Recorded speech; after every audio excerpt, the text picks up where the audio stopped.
Yo, it's your man Jam C. What up? It's your girl Shy Money. It's your boy Lou Bim. And we are going vocal today, y'all. We are going vocal. And why we going vocal, Lou? Talking because we got lips. Yo, we blowing it up today, guys. We are going vocal. As you can see, we've changed the studio around. We have some guests with us today, but we're gonna, dive into that a little bit later. We have a very interesting topic, something that has been trending a lot, and we want to make sure we bring that up to speed to y'all, but we want to definitely check on y'all. We want to give a couple shout outs for some emails that we got. Jam, what's the email if people want to talk to us, send us their feedback? You can email us at goingvocal@gmail.com. For those who can't spell, that's GOINVOCAL@gmail.com. Let's give it up for the guy who spelled it right. Yay! Spelling bee king. I'm a spelling bee champ. Spelling bee king. We want to shout out. Did you really win a spelling bee? I want a spelling bee. Nice. Yeah. I'm not a killer in the bee spelling, but I want spelling. I want spelling bees. School education. We know the rest of us went to public. It worked. Okay. It worked. Yeah, exactly. I want to shout out to our new subscriber and listener, Michelle. Thank you so much for the feedback. We continue to bring you different things that you want to hear about. So continue to like, subscribe, and share. And with that being said, we're going to jump into today's topic because I think it's going to, how do you guys think? It's going to generate a lot of conversation and a lot of feedback. So today, we want to talk about cosmetic surgery, good, bad, and different. What are your thoughts? And we have two guests who have had real life experience with that. So before we jump over to our guests, want to share a few facts. And some of this stuff blew my mind as I was doing my 10 minutes worth of research last week. But now, seriously, I looked at the American Society of Plastic Surgeons website, which is a nonprofit website. They have 8,000 members of all board-certified cosmetic surgeons. 93% of all U.S. surgeons in the U.S. belong to this association. So we were looking at statistics from 2020, because they're still working on 2021. And they are reporting that it was 15.6 million cosmetic procedures. They had 6.8 million reconstructive procedures, and that was a 3% increase from the prior year. 92% of all procedures are done on females, and the remaining 8% on males, but they are seeing a lot of trends where they're starting to change. And the demographics are all spread across the board. They go as young as 13 years old, guys, having cosmetic surgery. Whoa. Wow. So over 200,000 of the procedures are done on age group 13 and 19-year-olds. 20 to 29-year-olds account for over 700,000 procedures. The 30 to 39 age group, we see 2.1 million surgeries. And in the 40 to 54, Lou, that's the age group that you in. You might want to pay attention. Yeah. Watch your nanas, nigga. I'm coming for her. He's lurking. That age group has over 6 million surgeries annually based on the data. And then 55 to 68, still 3.9 million surgeries. That's a lot for people that are really starting to age out. And then A retirement age.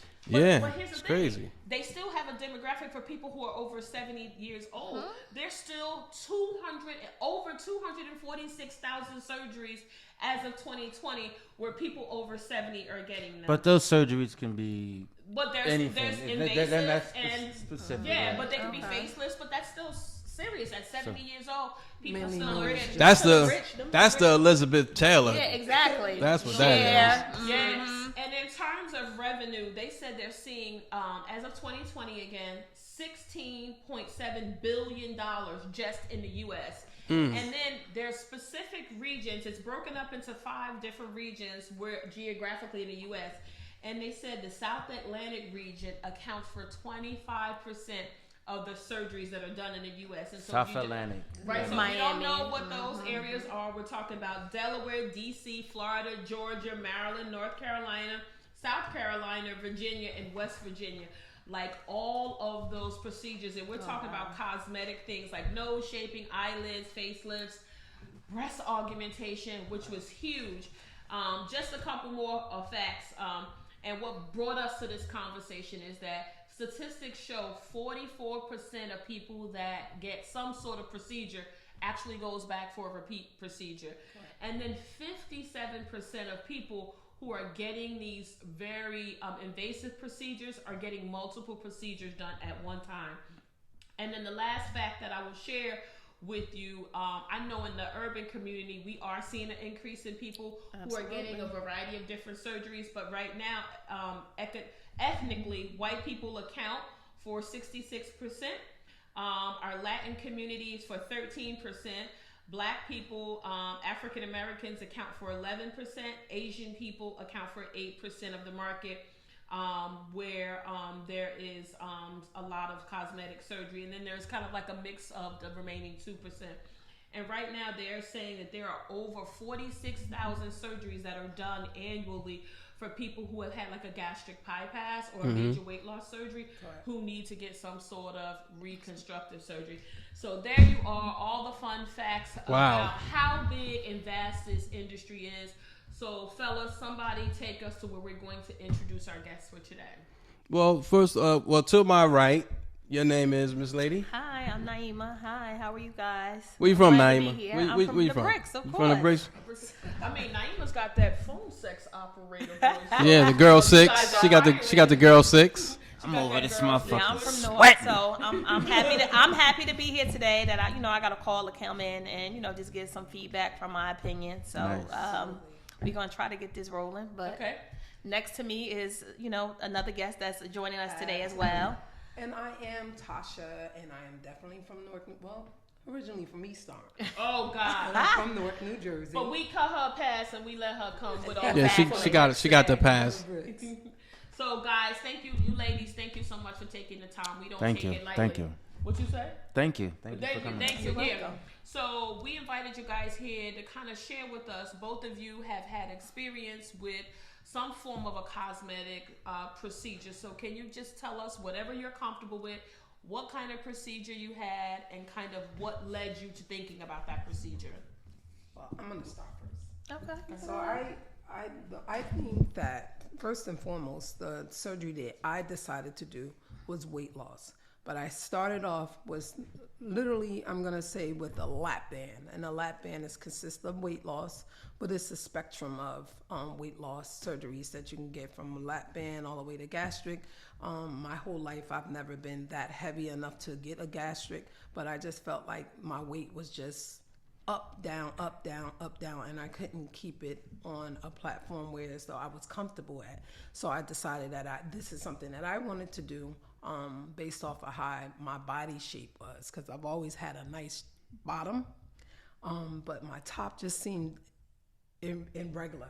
So I decided that I wanted to do weight loss surgery. Can you tell us how much you weigh if you're comfortable? Yeah, sure. So first of all, the surgery took place in 2011. It is now 2022. Yep. And at that time, that's literally over 10 something years. My youngest son is 19. So after I had him, I started to gain all this weight. So I'm almost 50, but 10 years from that was like in my little prime. So I'm going to say in the 40s, I felt like I just needed to look the way I felt comfortable. Your backsliding days. So, that's what right. you said. That's the backsliding days. Like the give it up days. Yeah. Giving it up. So, giving it up. So, I decided then, like at that time in 2011, I literally weighed in at 235, and I didn't even realize that was my weight, because I never ever got on the scale until one time. I think somebody must have cracked the joke and was like, "Uh-oh, here she is. She coming to eat." And I'm like, "Why me?" I'm looking in the room like, "There's so much more bigger people than me. Why is he saying something to me?" And then I decided to get on the scale, and I was like, I didn't realize I was 235 pounds. But I had seen some of my colleagues, which I work at a hospital at Clara Mass in Belleville, and I noticed that a lot. That was the big thing for everybody to start getting weight loss. Like further in the conversation, you would see that it's starting to trend with all different types of surgery. At that point, 10 years ago, that was a big thing to have weight loss surgery. So again, I was weighing in at 235, and that's in 2011. So 2011 carried me over to, I'm saying, maybe 4 years later on to that, I decided to start getting a lot of indigestion issues, not being able to hold down my food, because those are one of the disadvantages of this surgery, is that a lot of times you have to chew your food slow, and I noticed that I had too much indigestion. So with that being said, I then decided to go back to the doctor, and he started to run all these tests. Come to find out that I had erosions in my esophagus, and the erosions started to flare up to the point that Was it painful? yeah, it was, because if you couldn't even really drink water, and it just felt like everything was sitting in the middle of your chest. So that's when I decided that it's time for me to find out. But at that time, I'm weighing at 235. So 4 years later, I was weighing at, I'm gonna say 180. 180 pounds. Okay. So I did lose the amount of weight to the point that I was very comfortable at. And so the doctor decided that at this point it's an emergency surgery that I needed to get the lap band. And the lap band is not the gastric bypass. The lap band is considered like a rubber band that they insert almost like a Ziploc twisty tie on your esophagus, so it can squeeze your esophagus so that way the food can tunnel down but slow, and that's how normally people lose their weight. So with that being said, it was made by Johnson & Johnson. I decided that he said either we can loosen it or we can get rid of it. Well, I didn't want to be so sick, so let's just get rid of it. But I didn't know that once you start the weight loss journey, you got to continue. So at that time he said, you know what, well, you take this out. The other thing is that now we're going to have to give you, I wouldn't, it's not a gastric bypass. Then the next thing up would be considered the quote unquote sleeve, and the sleeve is like literally you have your tunnel to your stomach, and they cut off half of it. The gastric bypass, they make one small strip, so just cut off a piece. It's like almost peeling a banana. So he cut off one of the pieces, and he said this is what you can do, and then you can lose more weight. Well, I was excited to lose from the 235 down to the 180. Well, I'm gonna be about 150. So I asked him, what's the pros and cons of how much more weight can I lose off of this? And he said about 50 pounds. I knew then, because I had masterminded the 235 to the 180, that pretty much me going down 50 pounds was not unheard of. I know I'm not gonna go lose 50 pounds, but little did I know that my lowest weight was 166 pounds. So I had the sleeve done. I have never had any issues from that point on. So from 2011 all the way to 22 now, I'm weighing at 188. So that's a long time for me to maintain my weight. But it's a lot to it, because I literally for a long time was just getting on a scale, just weighing myself. Okay, I can eat this much today, but I can't eat this much tomorrow. So that's how I mastermind my weight. Where some people, if you notice that when they have weight loss surgery, they tend to put back the weight very fast. Sometimes they do, yeah. Me, I was so smart, I masterminded. I literally got on the scale every day in the morning. Okay, I know if I eat this much and I drink this much, and I masterminded that if I drink this amount of water or soda or juice, however, and even with weight loss surgery, you can't really drink a lot of acid. So let's say liquids and food, like I'm splurging for the day. Literally, I know that I would gain between 3 from the morning time to the time I went to bed would be 3 pounds. But did you feel full faster now? Oh yeah. So in the weight loss surgery, it's like literally there is a rule that you can never drink water or drink any liquids and eat at the same time. So for the rest of your life, because it's like a tunnel. It's like a little tunnel. So if you eating, let's say for instance, there's certain foods you can't have, like a lot of gassy, like spinach. So White Castle is out. White Castles is out. White Castles is out. White Castles is definitely not a good thing. But however, it's like a tunnel, and it's like if you stuff in all this food in it, then you're gonna pour the liquid on top of it. How is it tunneling down? It's just gonna stick and just. So basically, when you're eating, you might have a taste for something. So basically, you get a few bites or a few bites, you're done. But it's also about the way that you chew your food in order for you to digest it. And if you notice, a lot of people, like I said, they have this weight loss surgery that I had a sleeve done on. Well, I first had the lap band, then I had to go to sleeve, and never was too big to have the gastric bypass. But my thing was, to this day, people are just splurging and eating because now they're stretching their stomach back. Oh, wow. So I never got the opportunity, right? A lot of times, well, once you have the gastric bypass, from what I'm almost sure that you can't go back. Okay. That's it. That's all. Right. And one thing I wanna put out there, not only for our guests, but also our viewers and our listeners. these are these guest experience, right? And it varies from person to person. So like if you got pre-existing health conditions or your process was seamless and you didn't have that, that's what your experience is. Everybody's experience is different. So we want to just put that out there. So especially for people who are looking to get these potential surgeries, you can't go exactly by what the guests say. You definitely have to consult your physician and do what is right for your body type. And also, if anybody experienced these procedures, but let us know. We would love to hear what your experience was, and compare notes. Because everybody's experience is like to each his own moment. Absolutely. So let me Everybody's ask. body reacts. Absolutely. different. So let me ask Sister Tasha, how does it make you feel health wise? Because I think I've always been small built, so I've gained weight. I was a lot smaller when I was younger. Yeah, I was very bony. So, but I just say, how does it make you feel health wise? Well, I think- Because I know some people. I always think if you lose weight, you should feel more active and less lethargic. And I agree because I've never been really big, so I don't know how does that make you feel. Like, what's the difference? Well, I think that Big-headed. personally, from my experience, I felt like I was even more tired once I had the surgery. Like a lot of people, like, well, if you was at this weight and now that you're this weight, you don't have a lot of energy. I had no energy because also with this weight loss surgery, you have to take a lot of vitamins to keep your body up. Yes. And that's something I didn't really care to do. So I became anemic. I had other health issues. I have to say personally for myself, I got diagnosed with cancer and then lupus. But this has nothing to do with the weight loss surgery. Okay. But per se, I can say this 100%, that there's not a time where anyone that's ever had weight loss surgery can chew any food fast. You have to take your time, no matter what. I don't care who had weight loss surgery. That was my question. Yes, that's like you literally have to take a amount of time to be able to chew. It's almost like pureeing your food with your teeth. That's what I was good. My question was, you said the way you chew. So I'm like, I only know one way to chew. Yeah. Like Yeah. I think it's just Yeah. making sure that but you I puree wanted your food. clarity in Absolutely. regards to that, because in my house, and I remember when we were growing up, Slurping. Never if you drinking wanted out of seconds, you had to finish first. Yeah. So Mm-hmm. there Right. was You know an what I'm saying? incentive So- to eat it quickly. If you wanted another piece of chicken, shit, you had to eat it fast, Right. Clear that But plate. but I understand Making sure the food exactly is what that pureed, means. like in your mouth. You're chewing your food to puree. I agree. I Period. can see that. Okay. So why don't we switch gears a little bit? Let's talk to Naimah. Naimah, tell us, what procedure you had done. why Well, you had it done. so you guys don't know this, but I had my first cosmetic procedure at 16.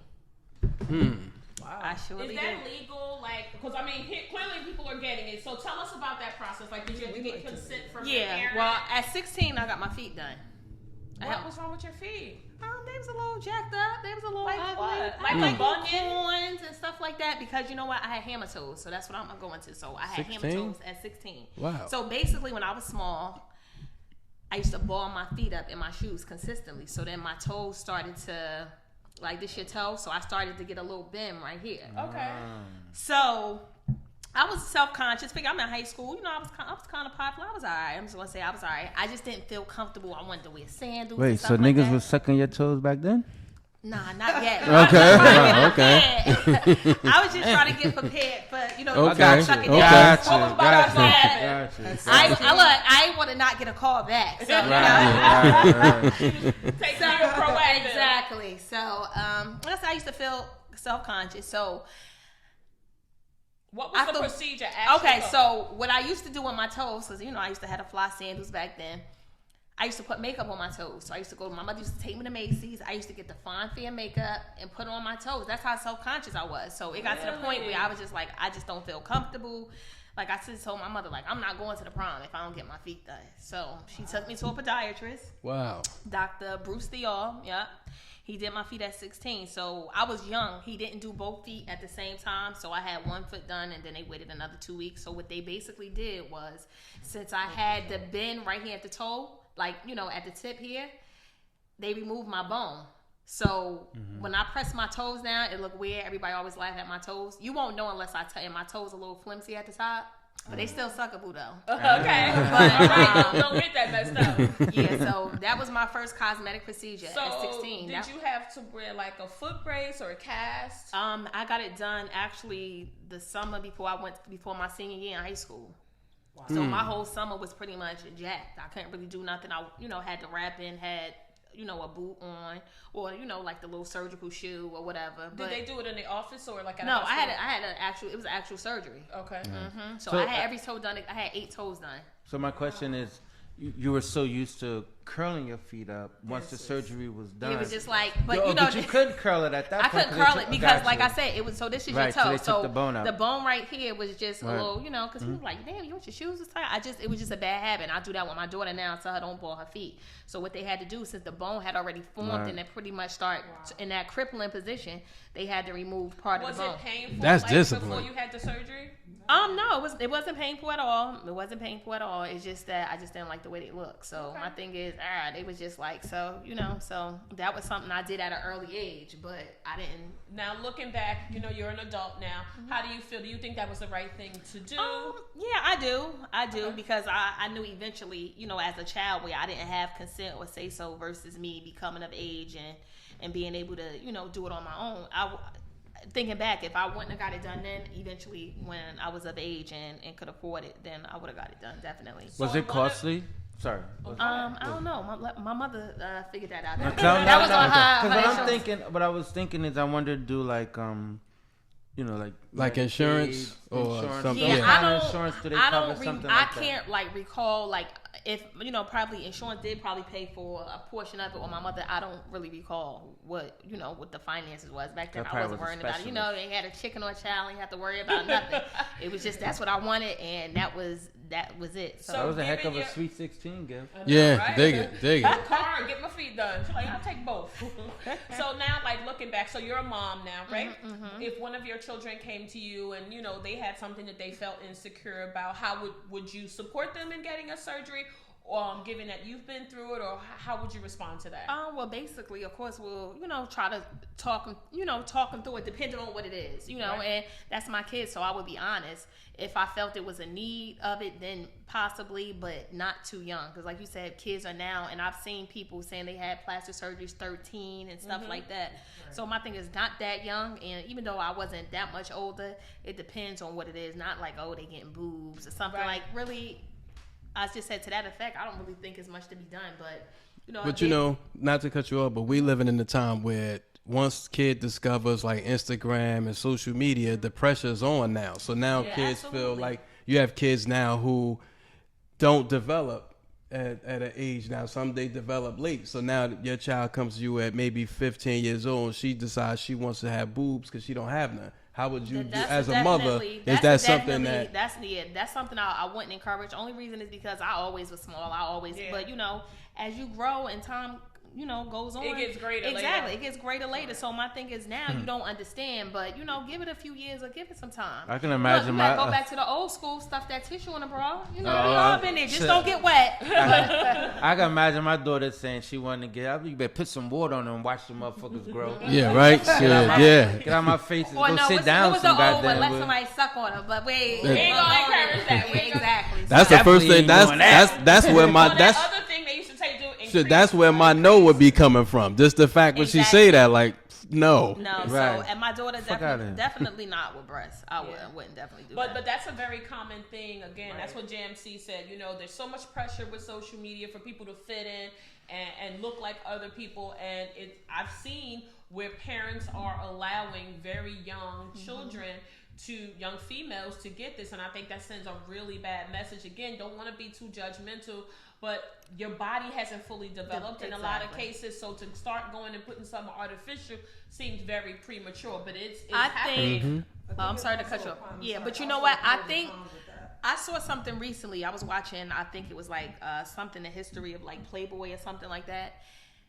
They start young, really not with boobs. They start, and it's generally, I believe, that age demographic is 13. Those are more Caucasian or the white people. But they start with nose jobs and stuff at that age. So they don't really start with breast yet. They start with doing nose jobs and stuff with their eyes. Lip fillers. Exactly. I wonder if that's the same with those, those moms who go dumb crazy with the little girls in the And the pageants. pageants. Yeah. Pageants and It could stuff be like a that. mix of that. But you know, you're absolutely right, Naima, that it starts off with very small, non-invasive procedures, but now the market is just so open, right?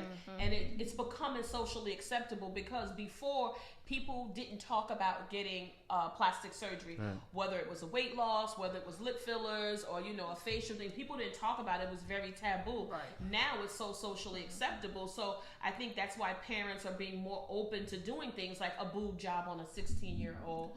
But Breast you reduction. yeah, breast Breast reduction. reduction. I've seen that. Because that could be Young- like a young health adults. related one.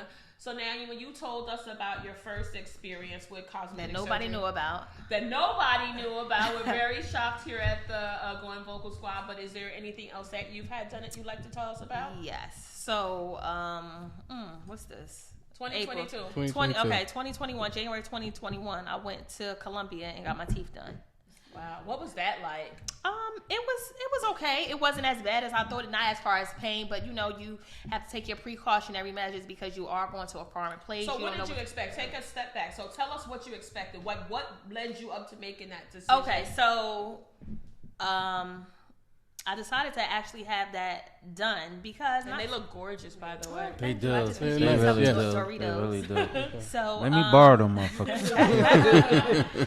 So, growing up, Shalene know I had braces. I had braces actually twice in my life, as a child and also as an adult. And I'm not saying I wasn't happy with my smile, but I just wasn't going back to braces. My teeth started retracting again. I said, I'm not doing this. I'm not even saying too old. It was just that I've done it already twice, and it didn't really get me anywhere. So, you know, I started looking into it and researching it, you know, speaking to my dentist about it. And, you know, Instagram will influence you because, you know, I start seeing people going to Colombia getting their teeth done. Actually, one of my girlfriends went to Colombia and got her teeth done. Mario Montoya did her teeth. This was a few years ago. And she wanted me to go with her. So my mom like, well, shit, she going. You might as well just go ahead and go. And shit, ain't no need for you to go and just sit there. You might as well get yours done too. But it was some little flanky with that. So, you know, she went and she came back. She looked nice. I was just like, So probably around my birthday, I say maybe September 2020. I was like, you know what, I'm going to start looking and getting my teeth done. So, you know, I went to the doctor, the dentist, for a few consultations, and they're telling me what they can do, what is going to range, this, that, and the third. So here they were saying maybe 15, 20,000. Now, mind you, my cousin had just got braces. So by the time she got braces and retainer, she spent 20,000. So I'm like, well, damn, if she just spent that on braces, and I know, you know, that was also an option. I'm like, I'm not doing that. So I start, you know, researching, and then I start seeing certain people I follow, like people that do celebrities here, people that have, you know, a huge following. And somebody I know went to Colombia and got his teeth done, and he posted who did his teeth. So I was like, all right, I'm about to get a look into it. So I was hoping to get my teeth done by my birthday, but you know, this lady, she had starting to get a buzz because, you know, she was up and coming. You know, she took on to somebody that had a good following. So now everybody was just like, oh my God, hitting her up. So I had like a 2-month wait. So, you know, I did my research on the country. You know, I just wanted to make sure I was safe because, you know, there's a lot of killing, kidnapping, and things over there. So, you know, I started buying all this crazy stuff. I didn't put these panties that got pockets in it, so, you know, I could keep my money stashed and my passport on there. All that stuff. So one of my girlfriends, I asked her, did she want to go? So she was like, yeah, we can go, we can roll or whatever. So she was with it. So, you know, I went in a group. So that was the only good part. I wasn't alone. You know, I didn't want to be alone. You know, I got kids to come back here and think of. They try to kidnap me. I ain't got no money for them, so I won't make it back. We would have took up a GoFundMe. We've been selling chicken dinners for weeks to get Absolutely. money back. So I flew from here actually on Martin Luther King birthday. I was in and out like 2 days. So I flew in. I flew in. That day, you know, she had transportation. They picked us up from the airport. Did you have to do anything before? Like, did you have to send dental records from the No, US? I didn't. But with me, it was an issue because what happened with my teeth is I had a gap. And I had a tooth that never came in. So that's what caused my gap. I had a tooth that never came in my life. Really? So the thing is, I had to go for x-rays and things like this, like that. I did have to explain to her. And then they had to measure to see how much bone I had there because I had to get an implant. So I had no bone graft there in this space because this tooth just never came in my whole. It was just MIA. It was just MIA. This tooth right here. Really? It never came in. So that was the reason of my gap because I never had the tooth. So I had to go for special x-rays to see how much bone graft I had. And I didn't have any bone graft there at all. So they had to inject me, take bone graft from somewhere else in my mouth and inject it into my gums. Oh, wow. They did that there in Yeah, Colombia. they did everything there. They did everything there. It was just like a couple of hours. No language barrier. They spoke No, proper English. actually, the dentist that did my teeth, she's from Colombia. She's always lived there. She came to the States maybe about 20 years ago. She worked at Kidstown in Jersey Gardens Mall. So she was just like, that's a small word, but she spoke great English. She was very nice, very courteous. And you felt safe in the country. I felt very safe because she had transportation, so it's not like you were out trying to hitch a ride. So you worked transportation through. She has a driver, so it might be a little extra, to use her driver or whatever. He has a flat rate. He picked you up from the airport, took you to your hotel, picked you up from the hotel, took you to our office. Then I had to go for special x-rays, so he took me there. My girlfriend had already started getting her teeth done. He brought me back, so by the time she was ready to do my teeth, like after lunch, she already had the x-ray. She had everything. She knew exactly what she had to do. So she did my teeth, and then she sent me to her partner. It was another guy. He was very nice, very gentle. I didn't feel anything, and he did my implant. So how long did the process take? Like the actual time that you sitting in her chair, was it a couple hours? Yeah, maybe like 4 hours. Oh, it takes 4 hours. Like three, Did you 4 have to go hours. to sleep? Nope, they didn't put you to sleep. It was comfortable. So It wasn't was really local no anesthesia, nothing. Wait, Really? they had to put. You know when Did the doctor, they the numbed you? dentists, they be sneaky with that needle. I They think be from here. I think they know. You know what? It was some numbing, but it wasn't nothing to where like I was calm, like I had my earphones on, because I can't. Really? When I go to the regular dentist, I hate that scraping. Yes. Oh, God. So let me get to the real meat and potatoes. Everybody want to know because I know I really want to know. What? You mentioned the cost. Like here we know it's about 15, 20, 25 easy. Total cost. So What by did it the time cost? that I'm done, because I have to go. I do have to go back because I have the implant, so I have to go back and get my crown. Okay. So basically, being as though I had the issue with the bone grafting, they have to do another special X-ray to make sure that the implant, that the screw is insecure before they put the crown. Okay. So I'm making arrangements to go back and get that done now. I should have been back, but I'm going. COVID. Yeah, and I went during COVID. So as far as cost, when I'm done, I'm probably going to spend about. Minus Then the two. I had two silver. I had to get two fillings. She did those, and they was like $50 each. I had US dollars. I had two silver fillings. She took them out and put white ones in, so that was another $50. So about time. You racking up a bill. Okay, I'm just. You racking up a tab. I think I might have spent like $3,700. Now US people- cash. That's the draw, people, because you heard Wow. our guest say here in the U.S. you're talking about anywhere from 15 to 20 grand for this work. Versus- That is why people are taking the risk in some cases Exactly. and going overseas because it's a fraction of the cost. A huge and now fraction. you said you pay cash. Do they accept credit Yeah, cards? they accept credit I'm on cards. Afterpay now and see if they. Yeah. Yeah, I'm doing. Look for me too. And look, Look, we'll be going vocal Columbia. I'm on Afterpay right now. Look, y'all better hope they'll get Sizzle and Afterpay. Yeah, right. Because we in there. Everybody there. Everybody over there. Listen, y'all going to subscribers, y'all going to tune So in I in think- 3 weeks, and we all going to be like, So on when I go Afterpay back, if everything's good, then I think I have to give her like another like 600, 700, and then I'm For done. the For the crown. crown. For my crown. I just have to pay for my But crown. That's still, it. That's not bad. Exactly. That's So not bad. basically, what I paid for the procedure, a crown is literally that here. Wow. That's Yeah. not and your stuff looks very nice. It looks thank very you. good. It's not like Caesar from Black Ink or like Yeah, they don't kinda like that big Nori horse teeth. or like Yeah, Nori. it's too big. So Yeah. how was the post-op? So you said you went in really quickly, the service and, what you experienced, no pain. It was no pain, but afterwards because I had to get the screw injected into my gum, so I think that was the only little pain. But like I said, when the driver took me to the other doctor, he was from there. He did his practice and his studies here. He's certified and licensed in the U.S. Okay. Doctor was really nice. Gentle hands was yeah, girl, I just got a flashback. Ooh. All right. So Go check him out. Relax. so I have to say your teeth look so. Relax. you know Because what?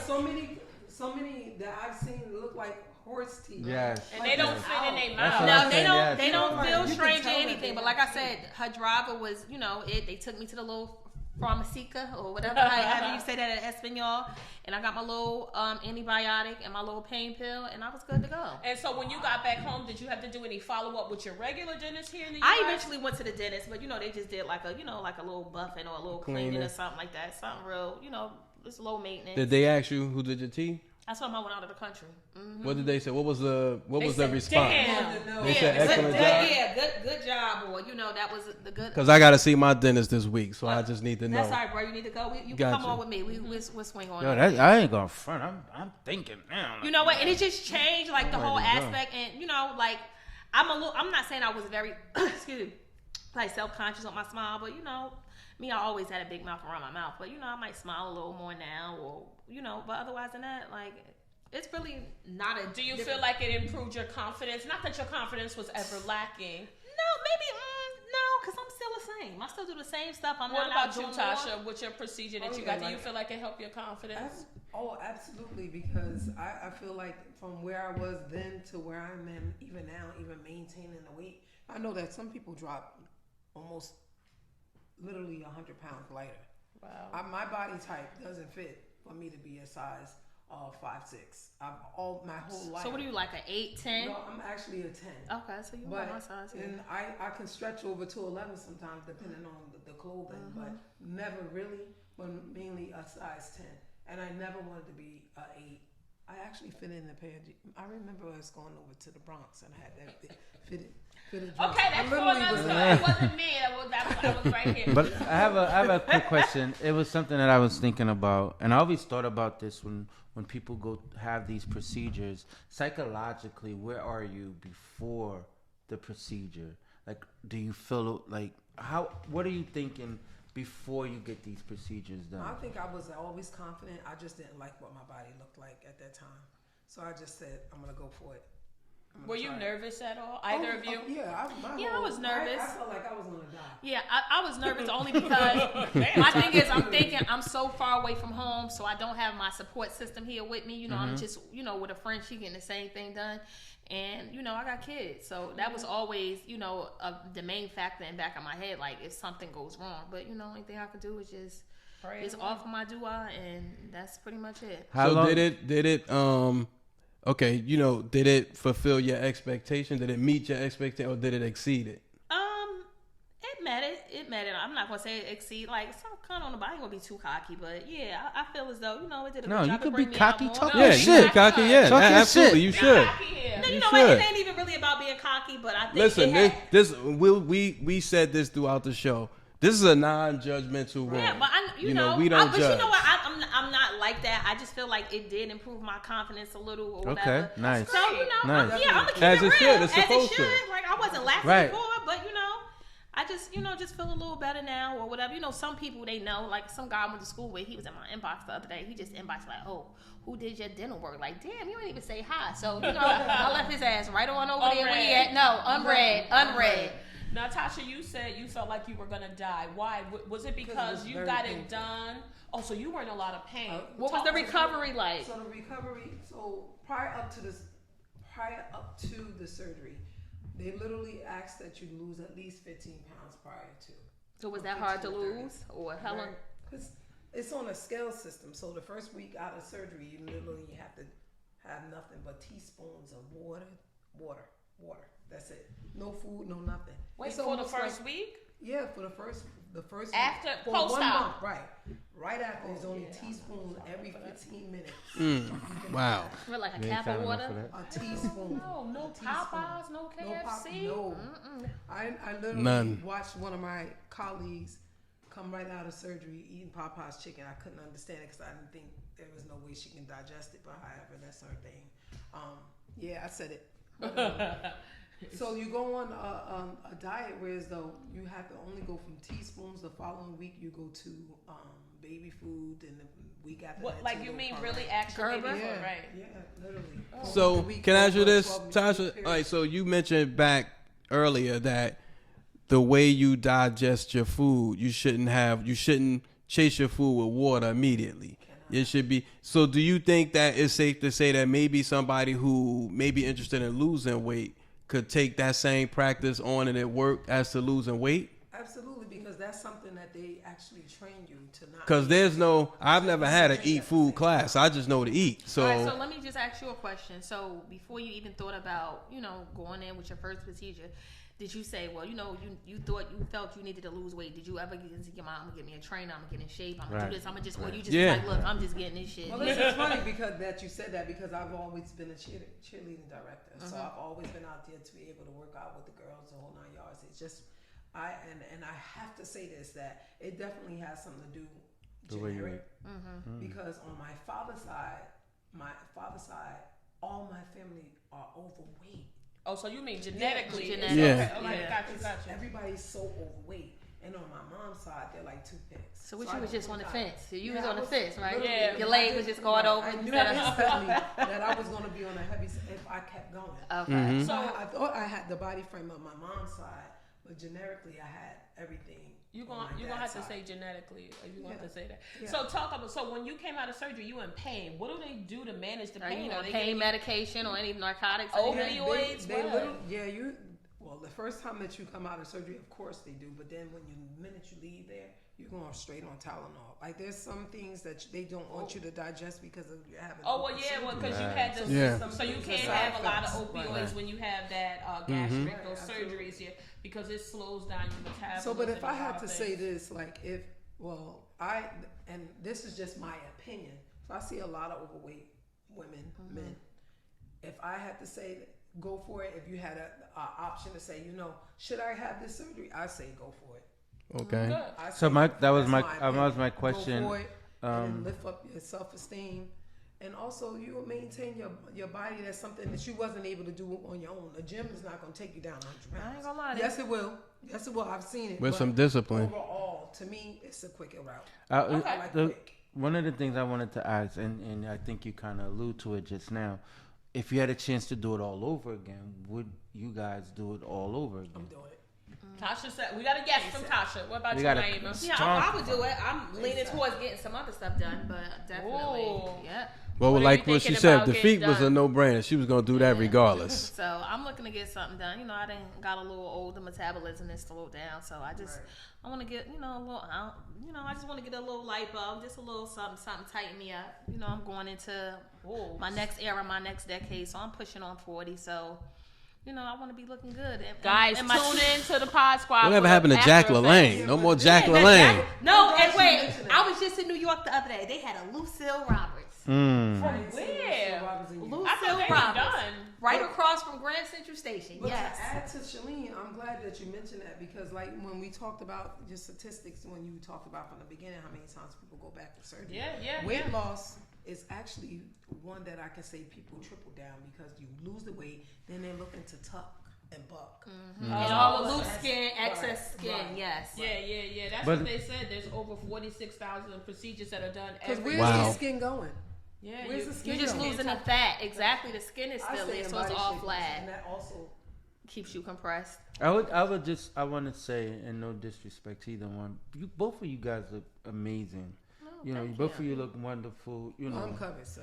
Well, you're pretty in the face. You're pretty in the face, right? Exactly. And to kind of piggyback off your procedure, like you said, your story when you said that you always went into cheerleading. So it's safe to say it's not the you being physical, but more so what you eat and how you eat will determine how. But the then weight but then they even cut you off from that, and then you do have people who do get on the right route and they cut back when they eat. And sometimes one thing to say about fat is stubborn. If it's that stubborn fat, you can do all the push-ups and sit-ups, and it does not go anywhere. I have to 100% agree with you. I agree. I think I shared.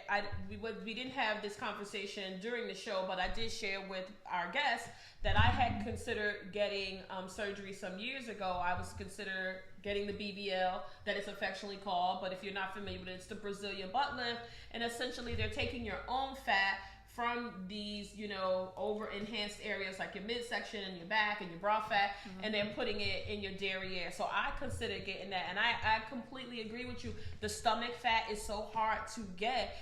Coming from being a person that was traditionally slim the majority of my life, I have very bad eating behaviors. Like I feel like I could eat KFC and coleslaw all the time. But when I got in my late 30s, that started to catch up with me. And I'm telling you, I have been on this yo-yo thing trying to lose this, all of these tummy teas and all of that. That shit does not, for me, again, this is my experience. We have people who have great results. But most women suffer from this midsection, whether it's from having a child or, you know, bad being metabolism. Exactly. And your metabolism comes to almost a halt. And so I've gone to the gym I can remember when I was going through, had a milestone and I wanted to lose 15 pounds. It took me almost a whole year to get down to 15 pounds. That was very demotivating for me because I'm like, damn, I'm sore from the gym. I'm starving myself. And none of this stuff is really working. And I would be honest, if I had the courage to get the surgery, which I applaud both of you for having the courage to go take, you know, action on something you wanted to improve, I probably would have done it without in a heartbeat. So that shit. Did you ever think about it? I've thought about surgery. What? It depends on what it is. What would you get? Veneers. Me too. I'm there too. Veneers. Yeah, I'm there too. I think I would say this, and this is through my own study. I think when to Shai's point, I think when we diet, we all react different to different types of foods. Right. So it's like they have a book out that I read. I actually have the book, is Eating by Your Blood Type. And I think if you eat by your blood type, those are things that's supposed to enhance how you eat. Like my blood type is O positive. So I know majority of people are O because that's the blood they donate to everybody. So, but I think like if you eat more or less by your blood type, that can help cut down some of the things. So that was my start to how I eat now. But I think that's what we need to do. We really need to know what our body reacts off more or less. All you need is a breakup, nigga. You lose a whole bunch of weight. That's true too. A good breakup. You right. A good breakup. Look. A good breakup might have you on the couch, balled up, curled up for a few days. Yeah, exactly. You cry 15 pounds off. Exactly. From the Going Vocal Pod Squad, we want to thank both Naimah and Tosha for coming through. Thanks, guys. I think you have gave our listeners some fantastic, information. You know, I think what I learned from doing some research over the last 2 weeks is that if you are thinking about have surgery done, don't rush out. Don't be influenced just by social media. I think it's good to get some information from there, but please consult with your primary care physician so you know that what is right for you. And make sure you do your research as best as you can. Get good referrals. If you're going out of the country like Naimah did, you want to make sure you're going in a safe manner because it's great to get these surgeries done, but you want to be safe. Your safety is paramount. So make sure you take all those necessary precautions and make sure you're researching. Sometimes less is more. So be careful what you're getting and know what is best for you. So we want to wrap that up. And again, Jam, if they want to send us their experience or they want to learn more, we definitely direct you to go to the American Society of Surgeons and Plastic Surgeons for more information. It's a wealth of information there. And here at the Pod Squad, we're not supporting any particular surgery or asking you to get it, but we're just putting the information out there in case you're curious. And Jam, where should they send all the information to or ask questions? For all feedbacks, comments, leave it at goingvocal@gmail.com. That's GOINVOCAL@gmail.com. Hit us up. All right, he's stopped, guys. Let's give it up for the man. Peace out. The spelling bee king. The spelling bee king. Who knew, Lou? I damn sure didn't. No. So listen, we're going to transition to my favorite part of the show. We're going to try to wrap it up. It's that segment, guys. Absolutely. The fan favorite. Absolutely. Get your shit together. And since we are in the presence and we have two guests, we're going to yield over to our guests to close us out with their get your shits together. So, Naimah, do you have someone or something or someplace that needs to get their shit together? Come on. You don't have to give names. No, I'm not going to give names. Okay. But it's just that some of these older men, and we've all had experience, just need to get their shit together. That's it. When you got a good lady on your squad and your team. Well, you can elaborate more. Give us a scenario. One in particular. Wait, because I'm taking offense because I'm one of them older niggas you're talking about. I'm one of them older men. So it's safe to This say is- older yeah, men just this- get their shit this, together. You know, we at that age now. You know, everybody don't know it all. We done been through. But if you got somebody riding for you, and it's just in general, it's not going to go out to the men, to the ladies too. You got a good brother on your team. Just level up together. Get your shit together. That's it. Okay, Nice. That's a good one. okay. That's a good one. That's a good one. That's Come on, funny, Tasha. because I've been stuck on get this stuff together, right? I'm trying to think really hard. Okay, so while Tasha is thinking through hers, you know, mine is usually based on some crazy things that I see. And one of the things that I saw recently, and I feel obliged to tell the people names because I couldn't believe that a mother and a grandmother would force feed alcohol to a child. In Louisiana, we have a Wait, grandmother. not to go to sleep? No, grandma There's give still you a no little... excuse for First that. of all, we all done had a sip of something. Blackberry brandy. Exactly. Yes. A sip of Budweiser. your mother's cup was Yeah, about I done- 7 or 8. yeah, I done- Budweiser. Look, my mother used I to done let had me some sip off Budweiser her as a Arnold kid. Jerry's wine cooler. So, But this is excessive. So this is stating that in Louisiana, unfortunately, a 4-year-old girl has died after her grandmother forces her to drink a bottle of whiskey. So that's not the bottle and James, right? So that face you had was the face I had. This little girl is dead, so her mother and grandmother are facing charges. As So they should. Roxanne Record, who's 53, is the grandmother. Shame on you, Roxanne. And then Kadeja Record is the mother. they 28. black. Kadeja? Yes. Yeah, they black. And they are both charged with first-degree murder in the death of little baby China Record. So rest in peace to China. And again, we try not to be judgmental here, but I guess I'm a little sympathetic when I see a little 4-year-old because I can't. We want to understand that there's sometimes our circumstances behind some of these stories, right? We're only getting a snippet. But the fact that you were willing to force this 4-year-old to drink a bottle of whiskey, in my humble opinion, not the opinion of the Going Vocal Pod Squad, I think that's bullshit, and shame on both mom and grandma for even putting a child in an environment where they could be force-fed. I think that's bullshit. So I don't have any sympathy for them, and I hope they both get the maximum penalties for this. Absolutely. That's crazy. They teaching the agreed. 4-year-old to turn up. Yeah. Well, let me go with my get your shit together. No, I gotta go now. Okay, all right. Okay, you ready? Come on, go ahead. We literally talked about this earlier.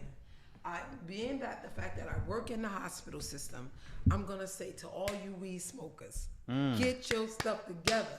There's really no reason why you would come through an emergency room smelling like the weed dispensary all of a sudden that we have. Into a room setting, whether you're with your children, your wives giving birth, coming to see a loved one, the amount of the smell of the weed that's on your jackets, literally you're catching contacts wherever you're going. So I'm saying to you weed smokers, think about the people that are non-weed smokers that have to be in the same room setting, and it could be maybe one, and all of a sudden we're in a smoke out and we never had marijuana. So I'm saying to you weed smokers, get your stuff together. That's right. Y'all better Get your shit together. Get y'all shit together. Get y'all shit Get together. y'all shit. Come on, Lil. Come on, before we wrap up. Well, my get your shit together goes out to DJ Envy Oh my God. and his wife Gia Casey, who she disclosed in her book, their book, Real Life, Real Love. Yes. Is it really real life? Is real it love? real love when you fake an orgasm for 7 to 8 years straight? Gia Casey, get your shit Get together. your shit And she together. had mad kids with him after he got caught smashing Erica Mena. Why would Security. you have all of those kids with him? Security. So I feel like that's BS. Security. Bitch, go out and Security. get your own money. That's like, But when you never had to, it's a problem because you never had to go out in this work environment and hustle to get this money. You always was to sit at home. Half of these people don't have no skills. Yeah. It sucks to be them. You should have went to school and So stop you waiting know, to get my back. thing is they get involved when they Get young. your So shit then together, there's family. Money coming in, so let me pop these babies out because Wow. my thing is, if she was to leave, How much did you have Wait, you wasn't she, did sacrificed she though? come from money too though? I don't know. I don't think Well, so. let me I don't think say he this. came from money. I think neither, but you know, I his know, Well, career. his parents, career. his parents, His father his father was a police officer. His parents was pretty relatively Blue-collar well off. job. You But ain't they, gonna I be mean, no but it, millionaire being a cop. yeah, but exactly. you They know, were but probably middle but class. yeah, Yeah, no, middle definitely. class But for he sure. came from he lived in a good neighborhood in Queens But though, not so the he kind didn't. of living that they're living. Yeah, no, now. no, Right. but Nowhere near. it was, but it's Nowhere enough to inspire him because he lived right next door to Clue. So and Clue took him out with him. So he had drive. Well, let me say this: my get your shit together. I'm gonna piggyback off Sister Tasha. So I'm at Walmart. People know I like to go to Walmart to buy certain stuff. We gonna go call So Walmart, right? yeah, so check out. I'm at Walmart. So I'm in the parking lot. So I get out my car. I'm like, all right, it's cool. Now it's windy. The wind kicking. So I'm walking out. I see this dude get out the car with two of his kids. When he get out now, they was a ways away from the car. I don't know what grade of weed Money had, but him and his kids smelled like some good weed. Wait, you said the children? The children. Probably was in a These kids, About what these age? kids was easy 5 and 4 years old. Yo, that's So wild. I smelled that, and I'm just like, yo, Money was smoking with the kids in the car, and I'm just like, that is the worst shit ever. That's the most disrespectful to my children your shit shit ever. together, My women's, get y'all shit together. You can't smoke around the kids, man. The kids should not know what you're doing. They should not be like, well, mommy and Exposed to daddy that. smoking funny cigarettes. They terrible. get your shit together. That's ill. Get your shit together. Listen, Going Vocal listeners, continue to subscribe, continue to share, and most importantly, send us in your comments. We appreciate the time that you take each week. We don't take it for granted. And on behalf of the Going Vocal Pod Squad, we out, peeps. Peace. Understand, I'm backed by popular demand. That new CL slide outside of Popeyes, eating chicken and fries.